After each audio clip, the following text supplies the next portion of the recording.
This is Remnant 2. We're here on Xbox Series X. Be sure to like the video. Subscribing is great as well. So what are we getting here? It's a technical showcase of Unreal Engine 5 technology. So we get that in the form of two key elements, nanite and shadow maps. So shadow maps will help with the softening and or the realism of shadows within the world, whereas the nanite technology is more for what we have to thank for the quality and fidelity of the geometry and the shape of the world in regards to details. So we've got three different game modes here. The first is a balanced mode, which is what we're using. It's a 1440p kind of like temporal thing, so like a dynamic kind of situation, if that makes sense. So it's like some reconstruction stuff, like up to 1440p. So this one is 60 FPS, but it's more like 800p around is what we're getting for the visual fidelity of the game. That sounds low, but it does actually look strangely good. Like the reconstruction stuff like that is actually pretty impressive. So we're going to go over to the system. Again, as you can tell, we're on balanced. We're going to switch over to the quality mode. So for quality mode, we get a bump again, 1440p as that kind of roof. It's more like 1300p on this one, so it does get a lot closer. 30 FPS, though, is the sacrifice here in order to achieve that. You do get some other little visual bump ups and or improvements as part of this, well, kind of graphical option. Now, I will mention that, you might be thinking, oh, I'll go to 30 FPS, I'll get like a stable experience. And, it is to a degree stable, but like none of the modes in this game really do smoothly run, if that makes sense. All of them have performance hiccups. No matter what way you kind of go about it. So then we're going to switch over to the last mode, which is... Sorry. Performance mode. So performance mode is really quite interesting because, again, 1440p kind of temporal roofing, but it's more like 700p, so there is a bit more of an image hit, but this mode does have, if you have the screen and everything for it, the potential to provide up to 120 FPS. So this is actually going to be a very interesting mode to explore on like a future Xbox console, because obviously a lot higher of a frame rate. Now YouTube doesn't support 120 at this time, I can't record at it, so mostly kind of talking about it. It doesn't necessarily hit like 120 smoothly, but it does at times go beyond. Now, because of that, you may notice some like, I want to say like screen tearing, kind of. Like I don't know if that comes across in the video, but yeah. So let's go back and we're going to play with the balanced mode being on. Now, balanced is, I would say, my recommended, because it's kind of like in the middle. Now there are some really bad like frame rate drops, especially if the action gets intense. One of my favorite things for a stress test is if you get a whole bunch of creatures around you, you can really just absolutely tank the performance. So that is kind of something interesting to try out. So let's talk about the game itself now. So this is something where you can play it alone or cooperatively online with up to 3 players. So I wouldn't really recommend playing this alone. Like, it's certainly doable, but it is really quite grueling. Like, it's certainly meant to be cooperatively played.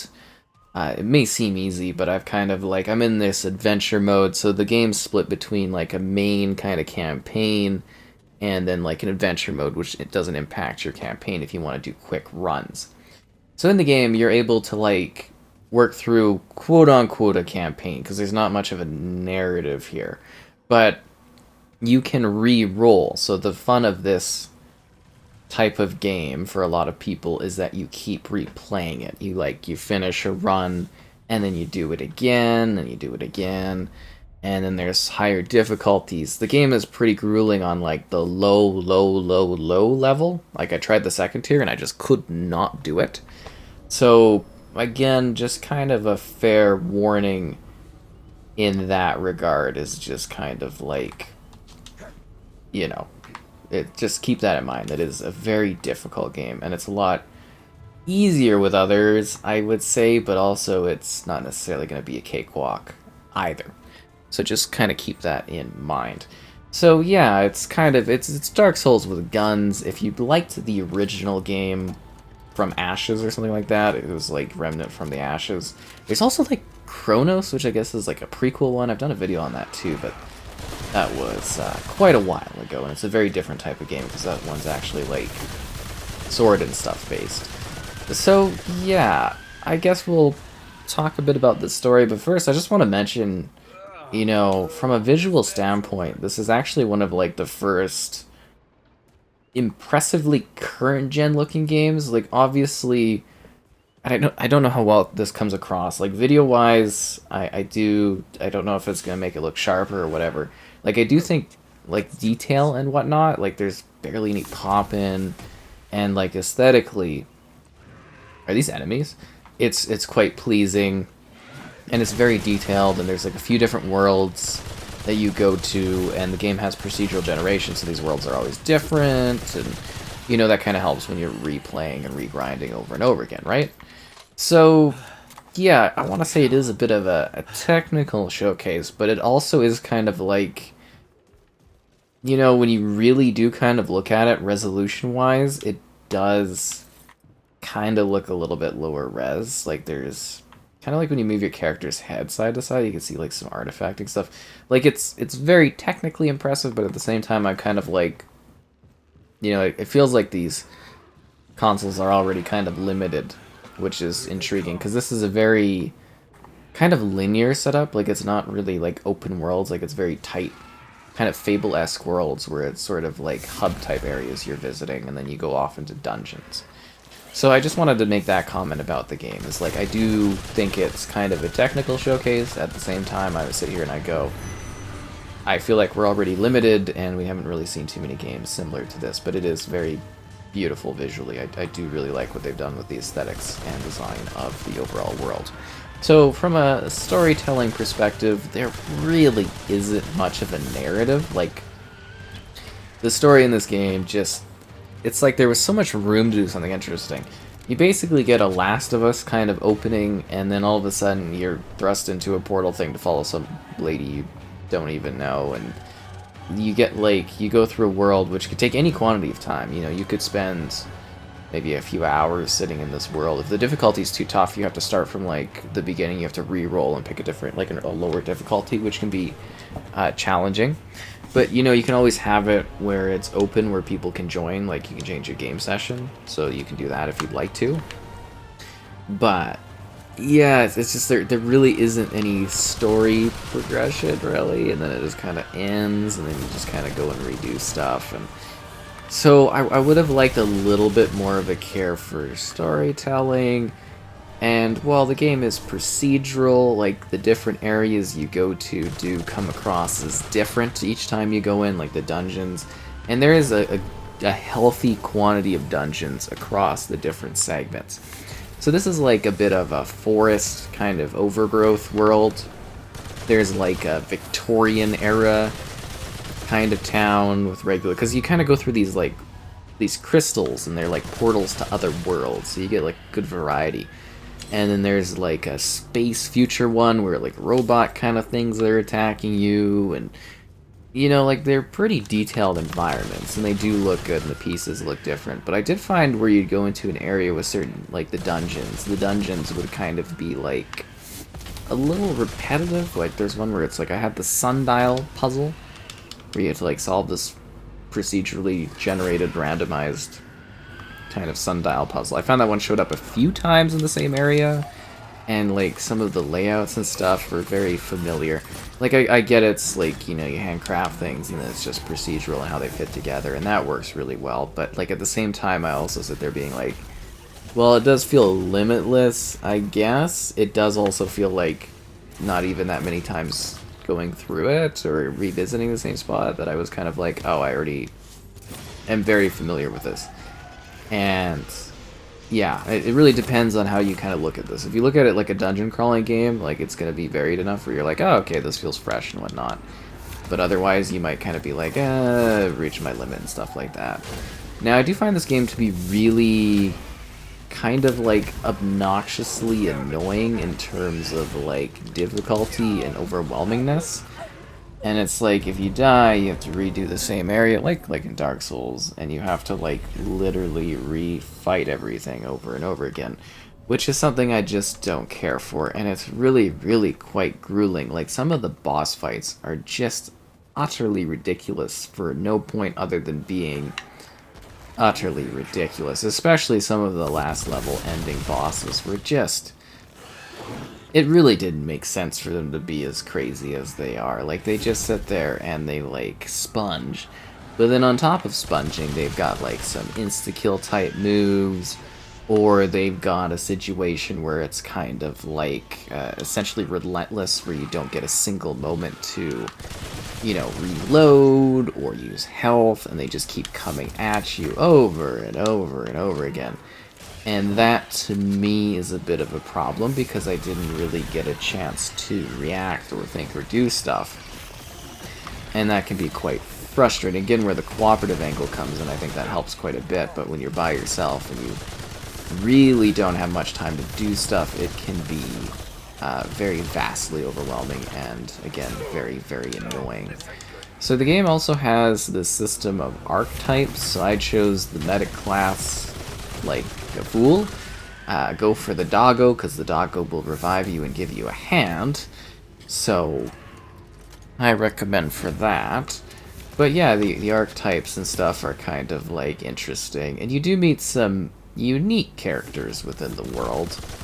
But like you don't, like you might get like a side quest kind of thing, but that's not really too detailed. That's what I'm saying is like the potential here for something with kind of like deeper aspects of like lore and storytelling. It feels, I feel like you should be able to jump over that. It feels a little disappointing because I was like, I don't know, I wanted there to be more of a story. I wanted there to be more interesting kind of lore that was at the forefront. And it almost does a disservice to itself, creating these like really beautiful worlds, these grotesque scenarios, these creepy, crazy, with pretty good variety enemies. And then it's just kind of like you're just shooting stuff through it, and you're kind of like, oh, okay. So it's a little weird. Like, it does all, you know, run fine from a perspective that there weren't any like real technical issues, but like, you know, there is, as I mentioned, all those performance problems. But it does, as a package, you know, kind of work well, and you do get some different weapons, being like a bit of a dungeon crawling type thing. You know, you go in, you do the dungeons, and then it's like, you kind of go and you might get like a weapon or something. But I did notice that I kept, like, I never got anything better than what I started the game with. Like, I kept getting like weapons that were weaker than what I had. Well, I guess this pistol that I got pretty early on is technically better than what I had prior, but like, you get what I mean? It doesn't really, yeah, you don't really get better stuff, I felt. But it's supposed to have like unlimited replay value from that perspective. Like, I think it's more you gotta like buy it, but even when I went to the stores a couple times, I wasn't really noticing anything better or like just slightly better. There is upgrading your gear, there is upgrading your tools.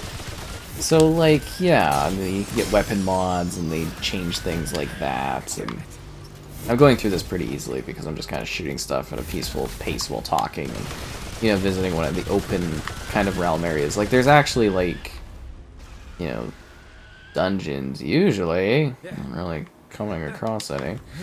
But, yeah, It's got an interesting mix of combat.